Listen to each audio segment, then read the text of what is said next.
ഇന്നത്തെ വീഡിയോയിൽ നമ്മൾ ഡിസ്കസ് ചെയ്യുക ഏതൊക്കെ കണ്ടീഷനിലാണ് പ്ലാൻഡ് സിസേറിയൻസ് വേണ്ടി വരിക എന്നുള്ളതാണ്. ഫസ്റ്റ് പോയിന്റ്, സൈസ് കൂടുതലുള്ള ബേബീസ് ആവുമ്പോൾ സിസേറിയൻസ് വേണ്ടി വരാറുണ്ട്. പിന്നെ അമ്മയുടെ ഇടുത്തല് ചെറുതാവുമ്പോൾ, ഇപ്പം കൂടുതൽ പൊക്കം കുറവുള്ള സ്ത്രീകളിലാണ് സിസേറിയൻസ് വേണ്ടി വരാറുണ്ട്. പിന്നെ പൊസിഷൻ ആണ്, സ്കാൻ ചെയ്യുമ്പോൾ പ്ലാസന്റയുടെ പൊസിഷൻ ലോ ലൈൻ ആയിട്ട് കാണുകയാണെങ്കിൽ സിസേറിയൻസ് വേണ്ടി വരും.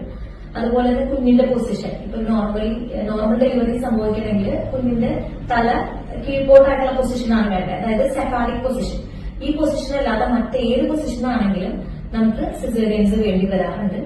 മുന്നത്തെ പ്രഗ്നൻസി സിസേറിയൻ ആണെങ്കിൽ അടുത്ത പ്രഗ്നൻസിയും പ്ലാന്റ് സിസേറിയൻ ചെയ്യാനാണ് സാധ്യത കൂടുതൽ. അമ്മയില് മുമ്പ് എപ്പോഴെങ്കിലും ഫൈബ്രോയിഡ് വന്നിട്ട് മയോമക്ടമി ചെയ്തിട്ടുണ്ടെങ്കിൽ സിസേറിയൻസ് ആവാൻ സാധ്യതയുണ്ട്. പിന്നെ ഇതുമല്ല, അമ്മയ്ക്ക് ഓവർ വെയിറ്റ് ആയിട്ടുള്ള അമ്മയാണ്, അതുപോലെ പ്രഷറോ അല്ലെങ്കിൽ ഡയബറ്റിക് ആയിട്ടുള്ള അമ്മയാണെങ്കിലും സിസേറിയൻസ് ആവാനുള്ള സാധ്യത കൂടുതലാണ്. ഈ ഒരു ഇൻഫർമേഷൻ നിങ്ങൾക്ക്